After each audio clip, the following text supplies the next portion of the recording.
आराध्य शक्ती, ज्या ज्या महापुरुषांनी, स्वातंत्र्यवीरांनी आपले राष्ट्राला स्वातंत्र्य मिळवून देण्यासाठी, आपले राष्ट्रासाठी आपलं सगळं काही दिलं, असे थोर स्वातंत्र्यवीरांना, हुतात्म्यांना, संत महात्म्यांना, समाजसेवकांना मी स्मरण करून वंदन करतो. माझ्या समोर उपस्थित असलेले समाजातले माझे थोरले, धाकटे, पितृस्वरूप, मातृस्वरूप, बांधव, भगिनींनो, मातृशक्तींनो, आपल्याला सगळ्यांना माझा प्रेमपूर्वक अभिवादन, वंदन.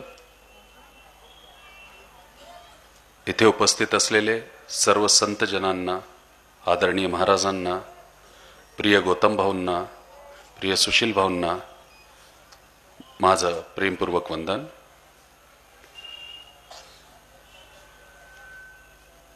काही दिवसापूर्वी असंच एक सुंदर पंडाल आणि असाच एक चांगला कार्यक्रम, सुंदरसा कार्यक्रम भरवण्यात आला होता. आणि ते कार्यक्रम मध्ये भरगच्च गर्दी होती. भरगच्च गर्दी असताना सत्संग सुरू होता. सत्संग मध्ये एक सज्जन उपदेश देत होते आणि उपदेश देताना त्या उपदेशांची जी वाणी होती किंवा जे शब्द होते ते होते की कितीही विपरीत परिस्थिती जर आली, कशीही जर परिस्थिती निर्माण झाली, तरी आपण आपला संयम नाही सोडायला पाहिजे. विपरीत परिस्थितीमध्ये संयम जर सोडलं तर माणसाचं पतन होतं. संयम सोडल्याने क्रोध निर्माण होतो, क्रोधचा निर्माण होतो. क्रोधमुळे आवेग येतो, आक्रोश होतो. आवेग आणि आक्रोश मध्ये कदाचित आपल्याकडून चूक होण्याची पण शक्यता असते. आणि हीच चूक आपल्याला पापाचा भागीदार पण बनवते. आणि पापाचा भागीदार बनवत असताना हीच चूक आपल्याला कुठेतरी अपराधी किंवा गुन्हेगार म्हणून पण पुढे आणू शकते. लोक, श्रद्धाळू, भाविक मन लावून एकाग्रचित होऊन ह्या उपदेशाचा आस्वाद घेत होते, आनंद घेत होते. आणि एवढंच नव्हे तर आनंद घेत असताना मनातून हृदय परिवर्तनाचं, मन परिवर्तनाचं, हृदय परिवर्तनाचं पण त्यांची मनाची तयारी झालेली होती पूर्ण. की कितीही विपरीत परिस्थिती झाली तरी आम्ही संयम सोडणार नाही. कारण आपल्या संस्कृतीमध्ये, आपल्या राष्ट्रामध्ये, आपल्या समाजामध्ये संत महात्मे, गुरु, उपदेशक, प्रवचक ला फार मोठं त्यांच्या शब्दांना, त्यांच्या विचारांना, त्यांच्या भावतत्वांना फार मोठं श्रद्धास्थान आहे. फार मोठे श्रद्धेने बघितल्या जातं. त्यांच्या वाणीतून निघालेले प्रत्येक शब्दाला, त्यांच्या वाणीतून निघालेले प्रत्येक शब्दाला सत्य म्हणून आजचा समाज, कालचा समाज, आजचा समाज हे श्रद्धा म्हणून स्वीकारत असतो. म्हणून लोकांची ही मानसिक तयारी झाली. जेवढे श्रद्धाळू तिथे उपस्थित होते, जेवढे भाविक तिथे उपस्थित होते, त्यांची मनापासून तयारी झाली की आता आम्ही आमचं हृदय परिवर्तन करणार आहोत. काही जरी झालं तरी संयम सोडणार नाही. विपरीत परिस्थितीमध्ये संघर्ष करणार आणि संघर्ष करत असताना आपलं अस्तित्व टिकवून ठेवणार. आणि या अस्तित्व टिकवत असताना कुठलीही तडजोड आम्ही सिद्धांतिक रूपाने करणार नाही. तेवढ्यातच असं काही घडलं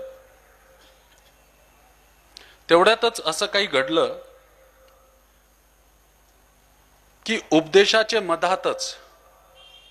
त्या उपदेशाच्या मधातच काही तरुण ह्या पंडालमध्ये उभे राहिले आणि आपसात ते बोलायला सुरुवात केली. त्यांनी आपसात काहीतरी चर्चा करत होते. तेवढ्यात जे संयमची शिकवण देत होते ह्या तरुणांना चर्चा करत असताना स्वतःचा अपमान समजून स्वतःचा संयम सोडून बसतात आणि स्वतःचा संयम सोडून देतात. आणि एवढंच नव्हे तर त्या तरुणांना तिथे उपस्थित भाविकांच्या माध्यमातून बाहेर काढण्याचा आदेश देतात. आणि जेव्हा ते सर्व तरुण आश्चर्यचकित होऊन स्थितीप्रद उभे राहून त्यांना कळत नसतो की काय झालेलं आहे, असं आमच्याकडून काय चुकलेलं आहे. जसं प्रत्येक माणसाकडे मनात एक असतो की आमच्याकडून काय चुकलेलं आहे जे जीवनामध्ये असं दुःख आलेलं आहे, आमच्याकडून काय असं चुकलेलं आहे की जीवनामध्ये असा भोग आलेला आहे, आमच्याकडून असं काय चुकलेलं आहे की लोक आम्हाला पसंत करत नाही, घरातली माणसं सन्मान करत नाही, समाजातली माणसं सन्मान करत नाही. प्रत्येकाच्या मनामध्ये एक ना एक प्रश्न असा उभा असतोच. तसंच ते प्रश्न तरुणांच्या मनामध्ये उभा राहिला आणि तरुण विचार करायला लागले की आमचं काय चुकलेलं आहे आणि आमच्यामुळे उपदेश देणारे व्यक्तिमत्वाला काय त्रास झालेला आहे किंवा काय दुःख किंवा वेदना झालेली आहे. तेवढ्यात सुरक्षा कर्मींना बोलवण्यात येतं आणि त्यांना बाहेर काढण्यात येतं. आणि बाहेर काढण्यात आल्याबरोबरच परिस्थितीला तोंड देऊन संघर्ष करत असताना संयमची व्याख्या देणारे स्वतः संयम सोडून देतात. म्हणण्याचा अर्थ असा आहे की वर्तमानच्या परिस्थितीमध्ये आणि वर्तमानच्या स्थितीमध्ये सध्या प्रत्येक गोष्टी विकण्यासाठी उपलब्ध आहे आणि खरीदण्यासाठी पण लोक आहेत. विकणं आणि खरीदणं, शब्द विकणं आणि शब्द खरीदणं, शब्द बोलणं आणि शब्द ऐकणं, वाणीचा उच्चार करणं आणि वाणी ऐकून घेणं, हे सर्व काही समाजामध्ये आहे. पण त्या वाणीमधला माधुर्य कुठेतरी गेलेला आहे, ते शब्दांमधला सत्य कुठेतरी हरपलेला आहे आणि त्याचप्रमाणे ते आदर्शामधला सिद्धांत कुठेतरी संपत आलेला आहे. त्यामुळे आजचा समाज या दोराह्याच्या परिस्थितीमध्ये आहे आणि आज समाजाच्या पुढे जे सगळ्यात मोठं आव्हान जे उभं राहिलेलं आहे ते सगळ्यात मोठं आव्हान म्हणजे दोहरे चरित्राचं झालेलं आहे. का म्हणून समाज सुधरत नाही? का म्हणून समाज एक वेगळे वळणावर चाललेला आहे? कधी विचार केला आपण की 31 डिसेंबरच्या दिवशी वर्षाच्या अखेरच्या दिवसामध्ये एका रात्रीवर आपण लाखो करोडो रुपये आतिषबाजीवर खर्च करून टाकतो. पूर्ण आकाश आपण त्या आतिषबाजीने रोशन करून टाकतो. रोषणाईने आपण पूर्ण 31 डिसेंबर जाण्याचा आणि नवीन वर्ष येण्याचा आपण आनंद साजरा करतो. एवढंच नाही तर मोठे मोठे क्लब मध्ये जाऊन, मोठे मोठे हॉटेल्स मध्ये जाऊन आपण हजारो रुपये खर्च करायला आपण तयार असतो.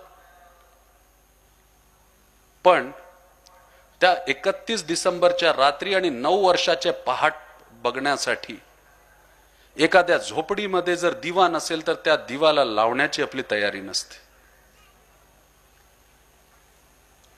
त्या झोपडीमध्ये दिवा लावायची तयारी नसते. परिस्थिती अशी आहे की आज ज्या पद्धतीने थंडीने तडाखा मारलेला आहे आणि ज्या पद्धतीने थंडीचा तडाखा आज आपल्याला बसलेला आहे, अशा परिस्थितीमध्ये हजारो रुपये आपल्या आनंदासाठी, आपल्या भौतिक आनंदासाठी, आपल्या वासनासाठी, आपल्या स्वार्थासाठी, आपला स्टेटस, आपलं अस्तित्वासाठी आपण खर्च करायला तयार आहोत, पण ज्या समाजाबद्दल आपण बोलतो, ज्या समाजामध्ये आपण राहतो, ज्या समाजाला सुधारण्याच्या आपण गोष्टी करतो, ज्या समाजाला आपण एक देवत्वाच्या रूपामध्ये पाहतो, त्या समाजामधल्या त्या देवताला, ज्याला की पांघरायला सुद्धा या थंडीत वस्त्र नाही आहे, आपण एक वस्त्र द्यायला सुद्धा तयार नसतो, एक वस्त्र सुद्धा द्यायला तयार नसतो. मग कसला धर्म, मग कसला अध्यात्म, मग कसली समाजसेवा, मग कसला राजकारण? सगळं तर असंच आहे. स्वतंत्र अस्तित्व जर बनवायचं असेल आणि ते अस्तित्व बनवत असताना समाजाला गुलाम करवायचं असेल, तर या व्यवस्थेचा जर आपल्याला वापर करायचा असेल, तर या युगाची व्यवस्थेला ओळखून आपल्याला या पद्धतीवर विचार करण्याची वेळ आलेली आहे. त्याचा मूळ कारण असं आहे की आज पण समाजाची श्रद्धा, समाजाचा विश्वास, समाजाची भक्ती धर्माचे नावानी, धर्माचे बरोबर अध्यात्माचे बरोबर आणि त्या अध्यात्माबरोबर देवशक्तीवर विश्वास करून टिकून आहे. हे विश्वास हरपता कामा नाही, हे विश्वास तुटता कामा नाही, या श्रद्धेला तडा बसता कामा नाही. एक विचार हे पण तर व्हायला पाहिजे की आम्ही सगळे म्हणतो की समाज सुधारायला पाहिजे, पण कुठंतरी आम्हाला पण सुधारण्याची वेळ आलेली आहे, ह्याचं पण आम्ही चिंतन करायला पाहिजे. आम्ही तुम्ही लोकांना म्हणतो की मोहमायापासून लांब जा, त्याग करा. जसं ते उपदेशक म्हणत होते की संयम ठेवा विपरीत परिस्थितीमध्ये, आणि स्वतःच संयम सोडून बसले. तसंच आम्ही लोक म्हणतो की तुम्हाला की मोहमायापासून लांब जा, त्याग करायला शिका, काहीतरी समाजाला तुमचं देणं लागतं. मग आम्ही आमचे मोठे मोठे मठ बनवायला कशाला तयार असतो? आम्हाला आमच्या शिष्य संप्रदायाची काळजी कशाला असते? आणि त्याचप्रमाणे आम्ही मोहमायाची उपदेश देऊन आमची मंदिरांची भिंत कशी वाढेल आणि त्याचप्रमाणे आमचे मठ कसे वाढतील ह्याचा आम्ही विचार करत असतो. का म्हणून आपण हे मानत नाही की हे राष्ट्र आपला मठ आहे आणि आपल्याकडे येणारे प्रत्येक माणसाचं घर जर संस्कार झालं तर हे संस्कार रूपी मंदिर मठ हा राष्ट्र धर्म उभा करेल आणि ह्याच्यात प्रत्येक माणसाचा सन्मान होईल. पण ही भावना आपण ठेवत नाही, ही भावना आपण ठेवत नाही. या भावनाबद्दल मी आपल्याला फक्त एक उदाहरण देतो की एक संत होते, फार सहज सरळ. मी दोन्ही रूप दाखवतोय, प्रत्येक व्यक्ती एकसारखे नाही होत. तर एक संत होते, फार सहज आणि सरळ होते. ते सहज आणि सरळ संत एक दिवशी तीर्थयात्रेला निघाले. एक दिवशी तीर्थयात्रेला जात असताना त्यांना एक व्यापारी दिसला. एक व्यापारी दिसला. त्या व्यापारी सोबत 5 गाढ होते. किती? 5 गाढ होते. आणि त्या गाढवांवर इतका सामान लादलेला होता, इतका सामान लादलेला होता की ते गाढवांना चालता सुद्धा येत नव्हता. व्यापारी त्यांना मारत मारत पुढे न्यायचा प्रयत्न करत होता. संताला समजलं नाही की हे काय चालू आहे, हे तर घोर अत्याचार आहे. हे व्यापारीचा एक लोभ आहे, लालच आहे. हे गाढवांना असं या पद्धतीने मारतो. काय गाढवांना जीव नाही का? त्यांना त्रास होत नाही का? त्यांना दुःख होत नाही का? त्यांना वेदना होत नाही का? कारण संत हा सज्जन आणि सरळ असतो. संत व्यक्ती नाही, विचार असतो. आणि तो संपूर्ण विचार ज्याच्यामध्ये फक्त संवेदना असते त्याला संत म्हटलं जातं. जे संपूर्ण विचार ज्याच्यामध्ये फक्त संवेदना असतं, त्या संवेदनाचं राष्ट्र, त्या संवेदनाचा समाज, त्या संवेदनाचं माणुसकी, त्या संवेदनामध्ये माणूस, त्या संवेदनामध्ये ज्ञान, त्या संवेदनामध्ये भक्ती, त्या संवेदनामध्ये कर्म, त्या संवेदनामध्ये कर्तव्य, त्याच संवेदनामध्ये धर्म आणि त्याच संवेदनाचं रूप म्हणजे अध्यात्म आणि त्या अध्यात्माचं साक्षात स्वरूप म्हणजे परमात्मा हे संवेदनाच्या माध्यमातून संताच्या रूपात प्रकट होत राहतात आणि संत त्या रूपाला प्रकट करत असतात. गाडगे बाबाची समाजाबद्दलची संवेदना गोर गरिबापासून समाज सेवेतून देवत्व निर्माण करून जाते आणि राष्ट्रसंत तुकडोजी महाराजांची सहज आणि सरळ सामाजिक एकात्मकताचा जे संकल्प आहे ते ग्रामगीताच्या माध्यमातून प्रत्येक वर्गला जोडण्याचा कार्य करते. जगद्गुरु तुकोबाराय सहज आणि सरळ माधुर्य रसच्या माध्यमातून हृदय परिवर्तन करण्याचा कार्य करतात आणि ज्ञानेश्वर माऊली दुःखामध्ये सुख शोधण्याचा विचार ठेवतात. ज्ञानेश्वर माऊली दुःखामध्ये सुख शोधण्याचा विचार ठेवतात आणि एकनाथ महाराज सरलता सहजताच्या माध्यमातून मर्यादाची चौकटीत राहून कुठल्या पद्धतीने धर्माचं सर्वश्रेष्ठ आचरण करता येईल आणि त्यातून खरं अध्यात्म घडवत असताना पैठण सारख्या जागेला कसं पंढरीचं रूप देता येईल हे आपल्याला भारुडांच्या माध्यमातून सांगतात. तर संत एक विचार आहे. संताला तुम्ही परिधानमध्ये बघू नका, संताला तुम्ही पदाच्या रूपात बघू नका,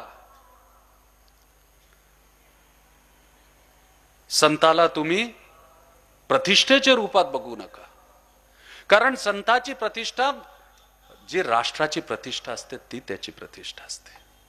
संताची प्रतिष्ठा म्हणजे जे समाजाची प्रतिष्ठा असते ती त्याची प्रतिष्ठा असते. संताची प्रतिष्ठा म्हणजे माणुसकीची जी प्रतिष्ठा आहे ती संताची प्रतिष्ठा असते. आणि त्याचप्रमाणे माणसाची जी प्रतिष्ठा आहे, प्रत्येक माणसाची प्रतिष्ठा जपण्यासाठी जे ज्ञान लागतो ती प्रतिष्ठा म्हणजे संताची प्रतिष्ठा असते. आणि म्हणून संत कधी धर्म सांगत नाही,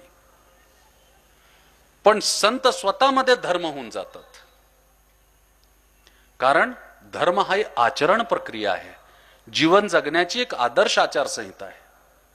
आणि जीवन कसं जगायचं हे संत सांगतात. मग ते नामस्मरणाच्या माध्यमातून, मग ते साधनाच्या माध्यमातून, ते ध्यान तत्वाच्या माध्यमातून, मग ते समाधी अवस्थेच्या माध्यमातून हे संत आपल्याला सांगतात. मग प्रश्न असा की समाजाला नामस्मरण कसं समजवायचं? सोप्या भाषेत जर नामस्मरण समजवायचं असेल तर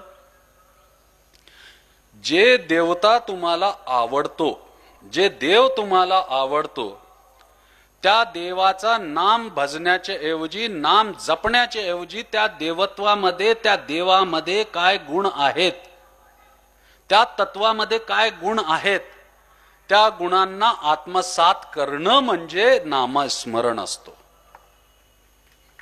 1000 वेळा श्रीराम म्हणा, पण नाही, तुम्हाला ती भावना आणि ती संवेदना निर्माण होऊच शकत नाही.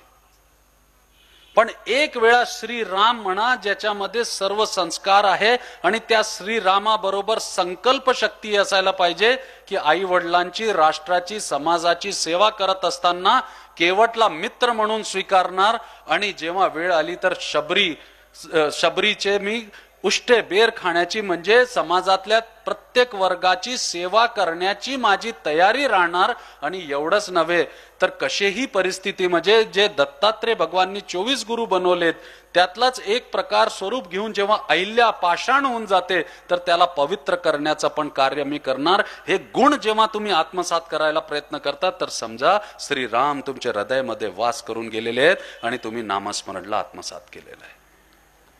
पण जेव्हा या नामस्मरण ला तुम्ही चिंतनाची जोड देता तर त्याला साधना म्हटल्या जाते. फक्त सोपं आहे. तुमचे ज्या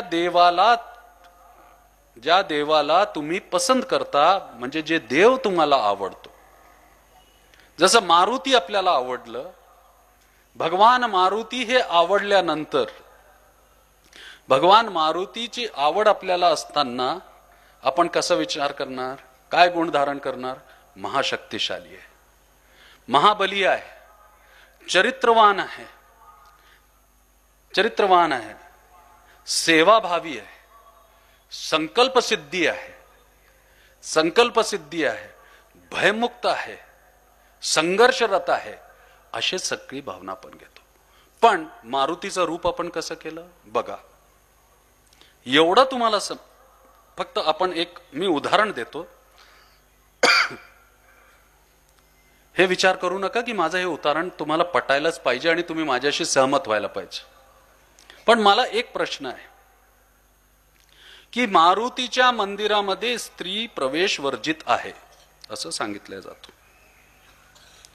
मारुतीने ब्रह्मचर्य व्रत म्हणून स्वीकारला की सीता रामाची सेवा करायला पाहिजे. राम सीताची नाही, सीता रामाची सेवा करता यायला पाहिजे. जेव्हा रामाला दूत म्हणून कोणाला पाठवायचं असेल तर ते मारुतीला निवडतात.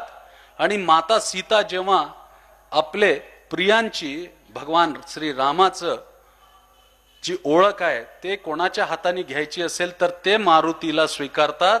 मारुतीला अशोक वाटिकामध्ये जायला कुठलीही अडचण नाही. पण परिस्थिती अशी आहे की ज्या सीता रामासाठी ब्रह्मचर्याचा व्रत सेवेसाठी स्वीकारलं त्याच सीतेला दर्शन करण्याशी मारुतीचं वंचित केलं जातं. तर मग ह्या गोष्टीला स्वतःचे निर्णय तुम्हाला घेता यायला पाहिजे.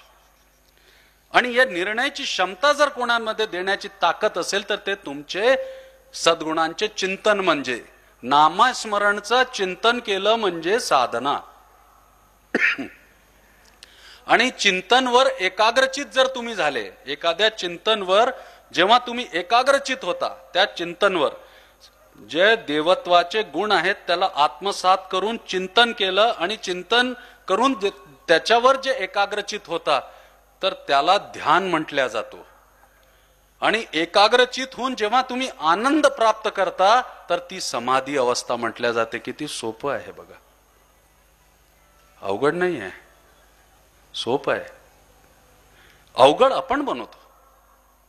मुद्रा, कसली मुद्रा? कबीरला बघितलं, झोपडीमध्ये राहायचं, अजूनपर्यंत जिवंत आहेत, एक खडी सुद्धा लिहिलेलं नाही. पण एक एक शब्द, बडा हुआ सो क्या हुआ, जैसे पेर खजूर, पंथी को छाया नहीं, फल लागे अति दूर. किती सार्थक शब्द आहेत, किती सार्थक शब्द आहेत. कुठली मुद्रा, कुठली हावभाव, सहजता, माधुर्यता, प्रेम, निश्चळ प्रेम समाजाबद्दल, राष्ट्राबद्दल, माणुसकीबद्दल. हे प्रेमच तर खरी भक्ती असते. मग ते आई वडिलांबद्दल असेल, भावंडांबद्दल असेल. भावंडांबद्दल प्रेम नसेल तर भक्ती तुटते. आणि ती भक्ती साक्षात विष्णूचे अवतार श्री कृष्ण जरी उभे राहिले समजवण्यासाठी तरी दिसत नाही. आणि महाभारत होऊन जातं, महाभारत होतं. भक्ती ह्याला म्हणत नाही की आपण तीर्थयात्रेवर जातो. अहो कोट्यावधी लोक, हजारो लोक रोज देवाच्या शोधामध्ये शांती शिबिरामध्ये जातात, आध्यात्मिक शिबिरांमध्ये जातात, तीर्थयात्रेला जातात, नामस्मरण करतात, भजन करतात, कीर्तन करतात, सत्संग करतात, सर्व प्रकार करतात. कशासाठी? तर देव शोधण्यासाठी. करोडो लोक एक देवाला शोधण्यासाठी हे नित्य कार्य करत असतात. पण एवढा विचार करा की कोट्यावधी लोकांमधून देव ज्याला शोधून आपला दायित्व सोपवतो तो कुठंतरी जगद्गुरु तुकोबरायन म्हणून ओळखला जातो किंवा संत ज्ञानेश्वर माऊलीच्या रूपात ओळखल्या जातो. आणि जेव्हा दायित्व स्वीकारण्याची वेळ येते तर त्याच वेळी पांडुरंग स्वतः तिथे उभे राहतात आणि पुंडलिकला त्यांचं दायित्व सोपवतात की हेच दायित्व आई वडिलांचा सेवा झाली, समाजाची सेवा झाली. एकाग्रतेने समाजाची सेवा करा, प्रत्येकाशी प्रेम करा. प्रेम करत असताना त्याच्यामध्ये वासना ठेवू नका. आणि ते वासना त्याग करत असताना कुठली अपेक्षाचा भाव तुम्ही ठेवू नका. तर निश्चितपणे पांडुरंग विटेवर पण तासन तास उभं राहू शकतो. देवाला शोधण्यापेक्षा देवानी तुम्हाला शोधायला पाहिजे आणि तुमच्यावर दायित्व द्यायला पाहिजे. असा प्रकारचा अध्यात्म तुमच्या अंतर्मनामध्ये जागृत व्हायला पाहिजे. मग तो अध्यात्म म्हणजे देव आम्हाला शोधून आणि आम्हाला दायित्व देणार असा कुठला अध्यात्म आहे? तो कुठला अध्यात्म आहे? फार सोपं आहे. सगळ्यात पहिलं महत्वाचं की तुमची भावना. आई वडिलांचा भाव जेव्हा एकत्रित येतो तर मूल जन्माला येतो. सागरचा भाव जेव्हा निर्माण होतो तर वर ढग निर्माण होतात आणि पावसाळा देतात. परमात्माचा भाव जेव्हा सृष्टीवर पडतो तर सगळीकडे फुलं पसरून जातात, सगळीकडे सुवास दर्तक होतो. एका गुरुचा भाव जेव्हा आपल्या शिष्यावर येतो तर नरेंद्रापासून तो विवेकानंद तयार होऊन जातो. जेव्हा एक 16 वर्षाचे अल्पायुचा संतचा भाव विश्व शांतीचे साठी येतो तर त्यातून अमृतानुभव रूपी पसायदान समोर येतो. हे भाव तत्वामध्ये एवढी शक्ती आहे. हा भावच तो अध्यात्म आहे. हा तोच भाव, हे तेच भाव आहे की तुमच्या आणि माझ्यामध्ये परमेश्वर जागृत करतो. आणि हेच जागृत झालेला परमेश्वर एकमेकांवर दायित्व सोपवतो आणि ह्या सोपवलेल्या दायित्वाला पूर्ण करण्याची प्रक्रिया साठी समाज दिलेला आहे. या दायित्वाची प्रक्रिया पूर्ण करण्यासाठी तुम्हाला समाज दिलेला आहे की तुमचे आतला देवत्व काय म्हणतो आणि माझ्या आतला देवत्व काय म्हणतो. पण प्रश्न असा झालेला आहे की माझ्या समोर एक प्रश्न उभा झाला होता. एक दिवशी दोन फार जवळचे मित्र होते, अतिशय जवळचे मित्र, एकमेकांशिवाय राहायचे नाही, एकमेकांशिवाय राहायचे नाही. लहानपणापासून तरुणाईपर्यंत ते एकत्र होते.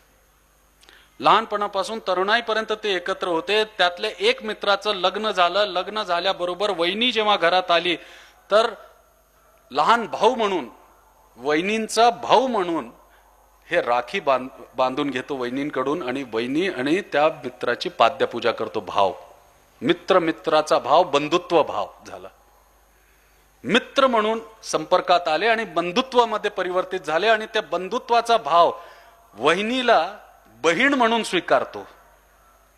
वहिनीला बहीण म्हणून स्वीकारतो म्हणजे भाव तत्वातूनच संबंध निर्माण होतात. एवढं लक्षात ठेवा.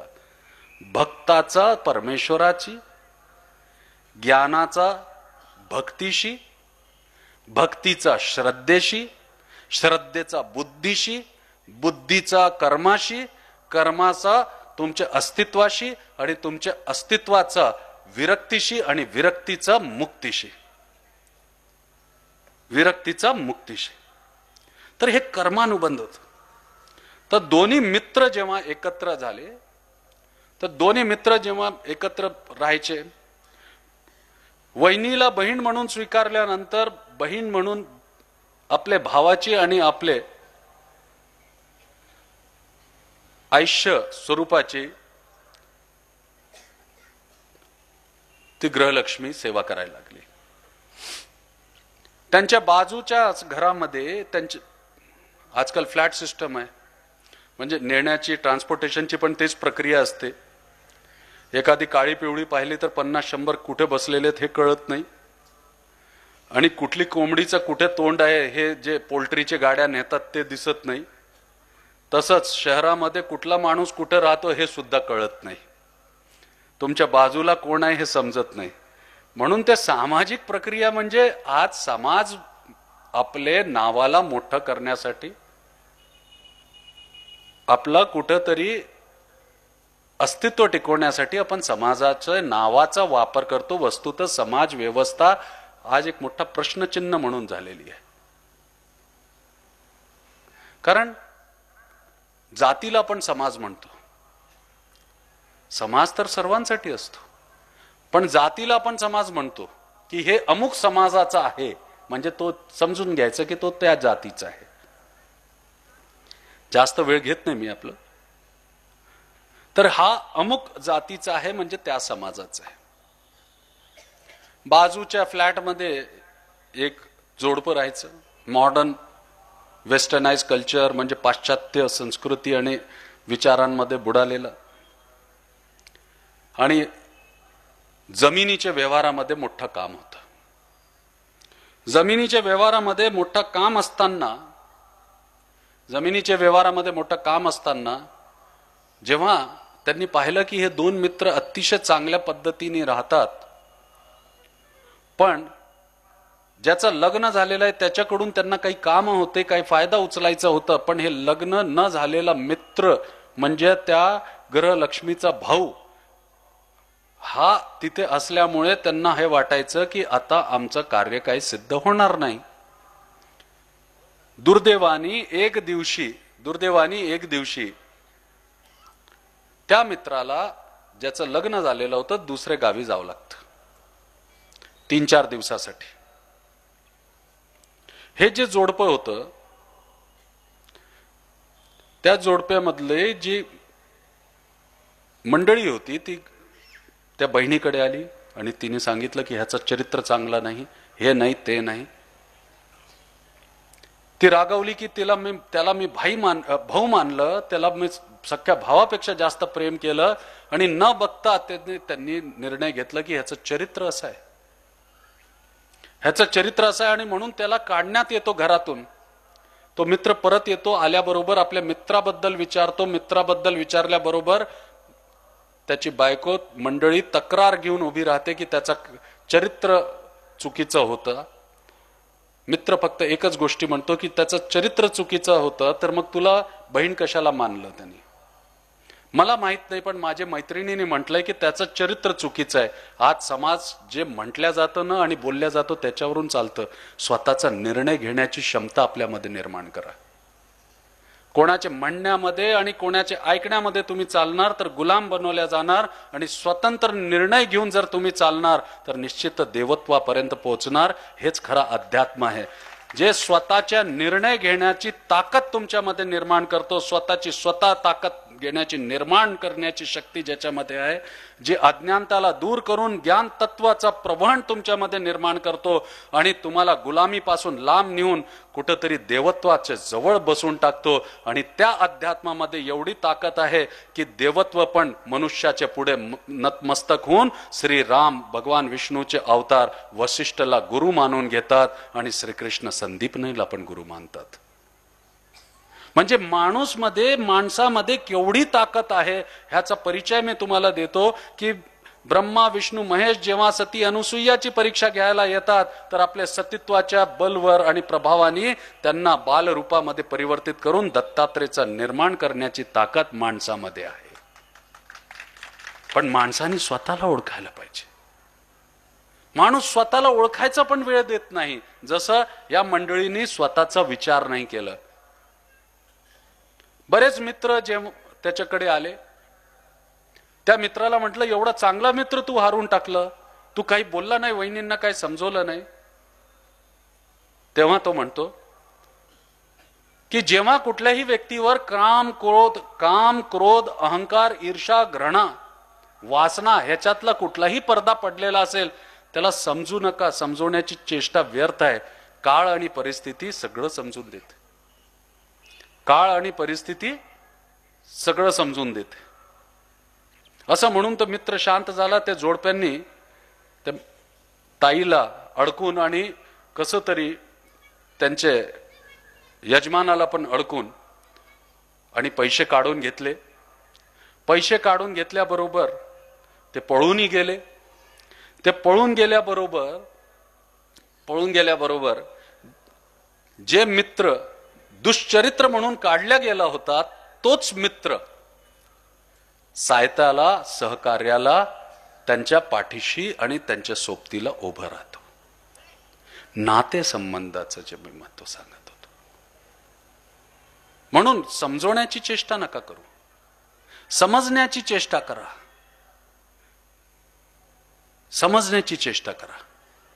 समजण्याचा संकल्प घ्या. समजण्याचा संकल्प जर तुम्ही घेतला तर खूप परिवर्तन आणू शकता. समजण्याचे जर संकल्प तुम्ही घेतला तर तुम्ही संयमित स्वतः होऊन जाणार. समजण्याची क्षमता तुम्ही जर निर्माण केली तर विनम्र सहज होऊन जाणार. तुम्ही सहज होऊन जाणार, तुम्ही सरळ होऊन जाणार, तुम्ही विनम्र होऊन जाणार. दात पडून जातात पण जीभ राहते. कठोर असलेले दात पडतात पण जीभ आहे तशीच राहून जाते. प्रत्येक माणसाच्या जीवनामध्ये परिस्थिती येते आणि विषम परिस्थिती निर्माण होत असतात, पण संयम कसं ठेवायचं ह्याचं एक छोटंसं उदाहरण मी तुम्हाला देतो. एकदा एक ऋषी यज्ञ करत होते. यज्ञ करत असताना यज्ञ तत्वामध्ये आहुती टाकत असताना एक हिरण जे आहे पाठीमागून पळत आला आणि ते ऋषी मुनीची कुटीमध्ये जाऊन गेला. त्याच्या मागे एक वाघ पळत आला आणि वाघाने ऋषीला विचारलं, माझा शिकार तुम्ही पाहिलेला आहे का? माझा शिकार तुम्ही पाहिलेला आहे का? आता झाली पंचायत. ऋषीने जर हे म्हटलं की तुझा शिकार मी पाहिलेला आहे, तर एक निष्पाप जीवाची हत्याचं पाप त्यांच्यावर लागतं. आणि जर सांगितलं की नाही बघितलंय, तर असत्य बोलण्याचं पाप लागतं. मग काय करायला पाहिजे? बघा परिस्थिती विषम किती आहे, त्यांच्यासाठी किती विषम आहे की एकीकडं जर ते नाही म्हणतात तर असत्य बोललेले असत्य व्यक्तित्वाच्या रूपामध्ये समोर येतात. स्वतःचा आत्ममन त्यांना खाणार. पण दुसरीकडं जर तुम्ही बघितलं तर एक निष्पाप जीवाचं हत्याचं पण बोध त्यांच्यावर येणार. म्हणून त्या क्षणाला ते काय उत्तर देतात की ज्यांनी बघितलं आहे तो बोलू शकत नाही, आणि जे बोलू शकतो ते त्यांनी बघितलेला नाही. ह्या दोन्ही परिस्थितीमध्ये मी तुला तुझं उत्तर देण्यात असमर्थ आहे. जर परिस्थिती तुमच्या अनुकूल नसेल तर तर्कशास्त्राच्या माध्यमातून, वाक्शास्त्राच्या माध्यमातून चातुर्याने निघून जाण्याची वृत्ती म्हणजे अध्यात्म आहे. समझोता करण्याची वृत्ती नाही, मजबुरी स्वीकार पत्करण्याची वृत्ती नाही आहे. अध्यात्म कशाला म्हणतात? अध्यात्म साठी ते संत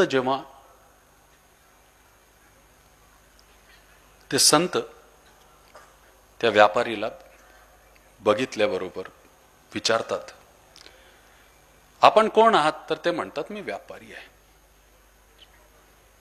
आपण कोण आहात? तर मी व्यापारी आहे. संत म्हणतात की असं काय तुम्ही ह्या गाढवांवर लादलेलं आहे? ह्या गाढवांवर तुम्ही असं काय लादलेलं आहे? मला सांगा. की यांना चालता सुद्धा येत नाही. व्यापारी हसतो आणि म्हणतो की मानवाला जीवन उपयोगी वस्तू यांच्यावर लादलेल्या आहेत. असे काय जीवन उपयोगी वस्तू आहेत जे गाढवांना चालता येत नाही आणि एवढा ओझा त्यांच्यावर झाला? जिज्ञासा वाढते. संत विचारतात हे पहिल्या गाढवामध्ये काय आहे बाबा? तर व्यापारी उत्तर देतो अत्याचार. अत्याचार हे काय विकण्याची वस्तू आहे? मग आजकाल ह्याची सगळ्यात जास्त राजसत्याचा जेव्हा भारतीय समाजावर प्रभाव पडला तेव्हापासून आतापर्यंत अत्याचार हे सगळ्यात जास्त मागणीमध्ये आहे. ह्याला कोण करीतो? तर समाजामध्ये जे पदावर बसलेले लोक आहेत, समाजाचा शोषण करण्यासाठी हे अत्याचार मोठ्या प्रमाणावर खरेदी करतात. सध्या ह्याचा शॉर्ट सप्लाय आहे. आज भारतीय समाजापुढे महागाईचा अत्याचार. कशी व्यवस्था आहे बघा. गहू आपल्या देशाचा आपण विदेशात पाठवतो, परत विदेशाचा गहू आपल्या देशामध्ये मागवतो. तर मग आपण पाठवतोच कशाला ते गहू? हे अत्याचार नाही तर काय आहे? 50,000 रुपये मिळवणारा माणूस जर 6 लोकांना घेऊन स्वतःचं घर नसेल तर घर चालू शकत नाही. आजच्या परिस्थितीमध्ये एवढी महागाई आहे. तरी 120 कोटीच्या या देशामध्ये आपले डोळे उघडत नाही आहे. आपण जरा पण विचार करत नाही. आपण फक्त त्याच्यामध्येच गुंतलेलं असतं की मुलाला इलेक्ट्रॉनिक मध्ये ऍडमिशन मिळेल का, मला जर पतपेढीकडून लोन मिळेल का, मला मोटरसायकल मिळेल का. अरे बुडधन किती भरावं लागणार आहे हे बघा ना. मला माझं घर केव्हा होईल, प्लॉट खरीदता येईल का, प्लॉट मध्ये 4 पैसे गुंतवता येईल का, 4 प्लॉट करून मला कमवता येईल का? अरे इकडे तुम्ही फक्त पैसा कमवून राहिलेले आहेत, पण नीतिमूल्य किती गमावून राहिलेत. देशाचा कांदा पाकिस्तानमध्ये पाठवला जातो आणि तोच कांदा परत भारतामध्ये पाकिस्तानवरून आणला जातो. ज्या पाकिस्तान आपल्याला दहशतवादी पंचतारिका हॉटेलच्या समोर आपल्याला दिसून येतात आणि मुंबईमध्ये उघड ते फिरतात आणि आपल्या शहीदांचं रक्त आतापर्यंत संपलेलं नाही, त्या पाकिस्तानमध्ये कांदा पाठवून आणि तिथून मागवण्याची हे अत्याचार नाही तर काय आहे.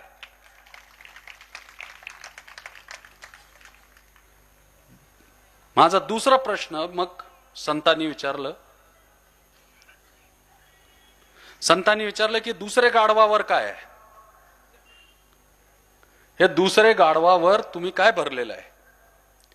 त्यांनी म्हटलं लालच. अरे हे लालच कोण खरीदतो, लालच कोण खरीदणार. म्हणे अत्याचारपेक्षा लालचला जास्त किमतीत खरीदल्या जातो.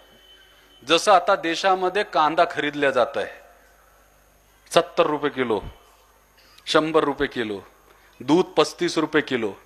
काय पाजणार मुलांना, काय देणार आहे आपण.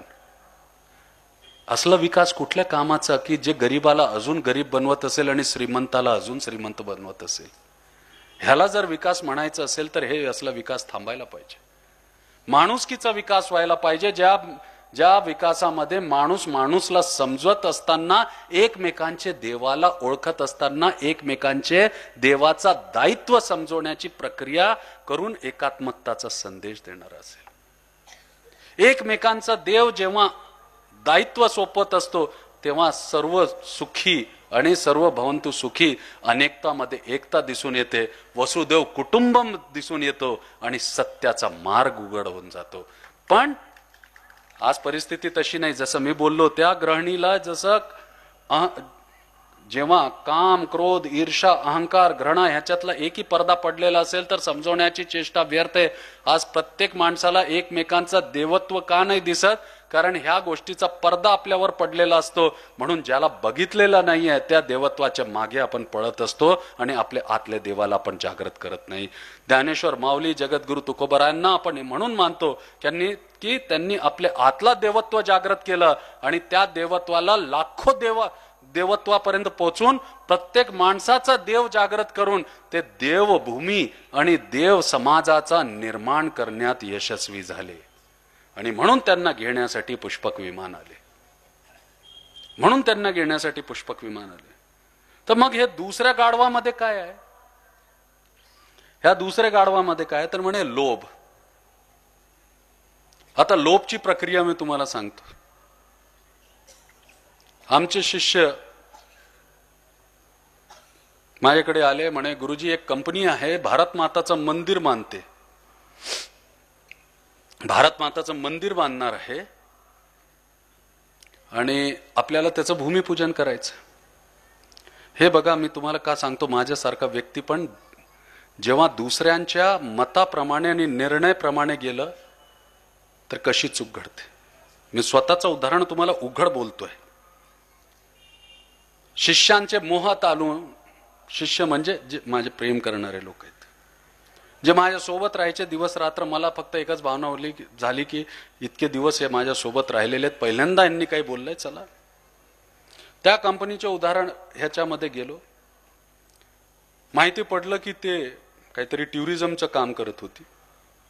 बाहेर निघालो, समजलं मला हे फ्रॉड आहे. मी जाऊन नोटीस वाजवले, पेपरचे चौकटीत मी दिले. जे लोक माझ्या सोबत राहतात, HIV बाधित मुलांसाठी, पारधी समाजाच्या मुलांसाठी, जेव्हा मी त्यांना सहकार्य करण्यास सांगतो की चांगलं कार्य करा, तेव्हा त्यांच्याकडे 5 रुपये सुद्धा निघत नाही. गुरुजी आम्हाला द्या, आम्ही तुमच्याकडून मदत करतो. पण तेच लोकांनी 100 कोटीची गुंतवणूक त्या कंपनीमध्ये केली का, दाम दुप्पट मिळणार होते.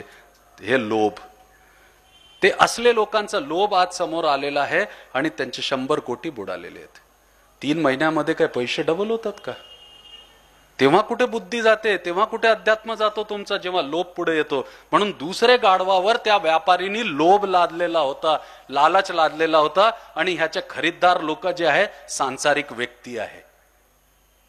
प्रत्येक सांसारिक व्यक्तीला जे लोभ आहे त्याच्यामुळे आज हे व्यापारी सफल होत आहे. तिसरा गाढव, या तिसऱ्या गाढवावर काय आहे संतांनी विचारलं. या तिसऱ्या गाढवावर काय आहे जेव्हा संतांनी विचारलं तर त्यांनी सांगितलं की पहिले वसुदेव कुटुंबमची संस्कृती होती, अनेकतामध्ये एकता म्हटल्या जायचं, आणि त्याचप्रमाणे भारत भूमीचा पाया मजबूत जे म्हटलं जायचं ते मात्रत्व शक्तीमुळे म्हटलं जायचं. आता या तिसऱ्या ह्याच्यामध्ये जे आहे तो म्हणजे ईर्ष्या आहे. आणि हे जे सांसारिक नारी आहेत ते खरेदी करतात आणि एकमेकांची ईर्ष्या करत असताना, भावभावंडांपासून लांब नेत असताना प्रत्येक स्थितीमध्ये आज जे आहे हे ईर्ष्यामुळे प्रतिस्पर्धा अशा या पद्धतीने निर्माण होत आहे की घरं तुटत चाललेले आहेत, चुलं वेगळे होत चालले आहेत. आणि याच ईर्ष्याच्यामुळे आज कुठेतरी घटस्फोटाचे प्रमाण फार मोठ्या प्रमाणात वाढलेले आहेत. हेच ईर्ष्याची परिस्थिती आज कुठेतरी भौतिक करिअर निर्माण करण्याच्या नावाखाली आज कुठेतरी माधुर्य रूपी पती पत्नीच्या संबंधापासून लांब नेत चाललेली आहे.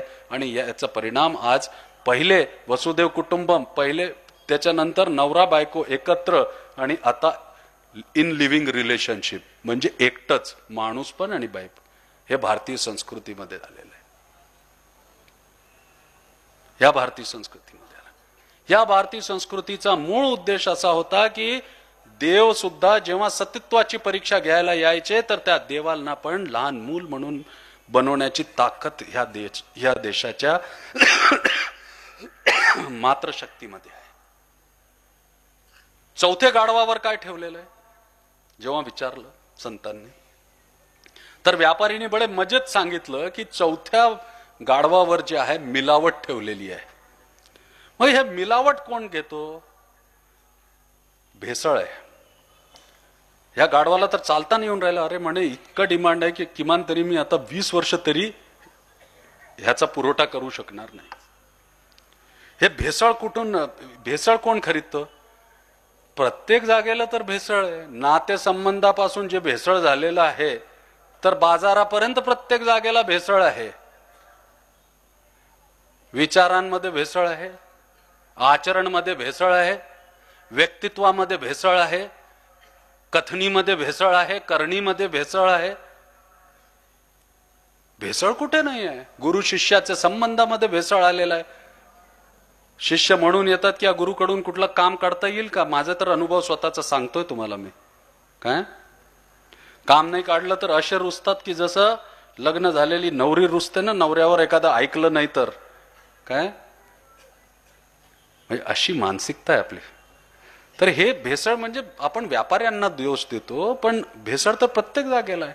म्हणून तो व्यापारी म्हटलं की सगळ्यात जास्त आम्हाला डिमांड भेसळची आहे, सगळ्यात जास्त मागणी आमची भेसळची. मग हे पाचवा गाढव काय करतोय ह्याच्यावर काय? तर म्हणे ह्याच्यावर अहंकार आहे. तर मग हे अहंकार तुम्ही कोणाला देतात? तर म्हणे विद्वान व्यक्तींना आणि ज्ञानी व्यक्तींना आम्ही हे अहंकार विकतो, जेणेकरून ते आपल्या अहंकाराचे जाळात सापडलेले राहायला पाहिजे आणि समाजाचा कल्याण त्यांच्याकडून करता नाही यायला पाहिजे. संत हात जोडतात आणि म्हणतात की शेवटी तुमचं नाव काय आहे? त्या व्यापारीला विचारतात. तर ते म्हणतात तू साधू और मैं शैतान, बीच में है ये इंसान, बचा सकता है तो बचा ले, नहीं तो मैं इसको लेके जाऊंगा. तो बंधुओं, साधु और शैतान के अंतर को समझाने वाला ये कीर्तन महोत्सव है.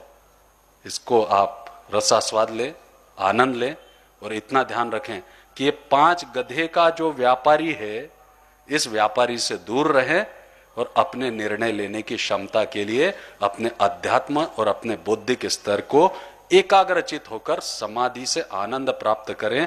और आप बोल सकें कि जैसा एक सम्राट बोला था, आप बोल सकें कि एक सम्राट बोला था कि एक फार मोठा सम्राट होता, एका रियासतचा फार मोठा बादशाह. त्यांनी एक आपला राजकीय बाग तयार केला, मोठा राजकीय बाग तयार केला, मोठा राजकीय बाग तयार केला. लक्ष देऊन ऐका. हा, एक राजकीय बाग तयार केल्यानंतर त्याच्याकडे बाहेरून खूप पाहुणे यायचे. त्यांना पाहुणचार खूप आवडायचं. दिवसभर पाहुण्यांनी महलात आनंद घेतला. संध्याकाळची वेळ झाली. एक सेवकनी येऊन सांगितलं की बादशाह त्यांच्या राजकीय बागमध्ये चाललेले आहेत फिरायला. तो पाहुणा म्हटला की मी पण जाणार. बादशाह सोबत तोच चालला होता. तोही चालला बादशाह सोबत. बादशाह चालत होता, तोही चालत होता. बादशाहनी त्या काळाचे, पूर्वीचे काळाचे जेवढे विद्वान होते, जेवढे विचारवंत होते, जेवढे प्रसिद्ध लोक होते, त्यांच्या सगळ्यांच्या मूर्त्या लावलेल्या होत्या. तो पाहुणा प्रत्येक मूर्तीकडे जायचा आणि राजाला विचारायचा ही कोणाची मूर्ती आहे. राजा त्याला उत्तर द्यायचं. तो पुढे जायचा की हे दुसरी मूर्ती कोणाची आहे. सगळ्या मूर्तींना त्यांनी एक एक करून विचारून घेतलं. सगळ्यांबद्दल त्यांनी माहिती घेतली आणि शेवटी एका जागेला जाऊन उभा राहिला आणि त्यांनी म्हटलं की राजा मला एक प्रश्न आहे. बादशाह मला एक प्रश्न आहे. बादशाहने म्हटलं बोल काय प्रश्न आहे तुझं. बोल काय प्रश्न आहे तुझं. अहो बादशाह तुमची मूर्ती तर इथे नाहीच आहे. तुम्ही सगळ्यांची मूर्ती उभी केली पण तुमची स्वतःची मूर्ती कुठे आहे. तेव्हा बादशाह त्याला उत्तर देतो की हेच आहे मूळ, की जेव्हा कोणी पण आला या बागमध्ये तर त्यांनी हे विचारायला पाहिजे की या बादशाहची मूर्ती कशासाठी नाही आहे आणि तुझ्यासारखं कोणी विचारणारा इथे यायला नाही पाहिजे की त्याला मला ओळख सांगावी लागेल की ही मूर्ती कोणाची आहे.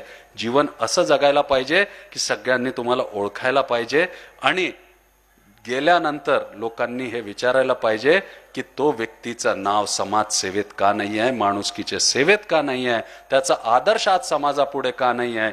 ते आदर्श आपल्याला परत आचरणमध्ये आणावं लागेल. त्या व्यक्तीचा आदर्श आणण्यासाठी त्याचं सगळे तत्व निर्माण व्हायला पाहिजे. बंधूंनो, जीवन तुमचं अस्तित्व निर्माण करण्यासाठी आहे आणि या अस्तित्वासाठी धर्म दिलेला आहे आणि या धर्माला ताकद देण्यासाठी अध्यात्म दिलेला आहे आणि या अध्यात्मासाठी नामस्मरण, साधना, ध्यान, समाधी रूपी अध्यात्म, जी अध्यात्माची गुंफण तुमच्यापर्यंत दिलेली आहे. बंधूंनो, निर्णय घ्या आणि त्या बादशासारखं जीवन जगा की लोकांनी विचारायला पाहिजे की तुमची मूर्ती कशासाठी नाही आणि तुम्हाला ओळखण्यासाठी दुसऱ्यांची गरज लागेल. असं पण जीवन जगू नका. जीवन असं जगा की कोणाला तुम्हाला ओळख सांगावी नाही लागणार. तुम्हाला बघितल्याबरोबर फाटके कपड्यात जरी असलं, गल्लीत जरी गोपाला गोपाला देवकीनंदन गोपाला म्हणणारे जरी असेल तर गाडगे बाबा म्हणून हाक मारणारे लहान लेकरापासून आजोबापर्यंत तुमच्या मागे यायला पाहिजे, सोबत यायला पाहिजे. हेच आजचा धर्म आहे. जय हिंद, जय धर्म. एक मिनिट महाराज, एक मिनिट फक्त खाली बसा. 1 मिनिट. धन्यवाद महाराज. देहाकडून देवाकडे जाण्याचा साधा सोपा सरळ संत विचार परमपूज्य राष्ट्रसंत भैयूजी महाराज यांनी या ठिकाणी आपल्याला सांगितलं. मी संकेत काळे यांना व्यासपीठावर निमंत्रित करतो. संकेत काळे.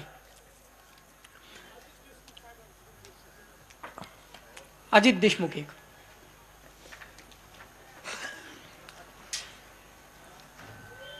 संकेत काळे महाराजांचा सत्कार करतील.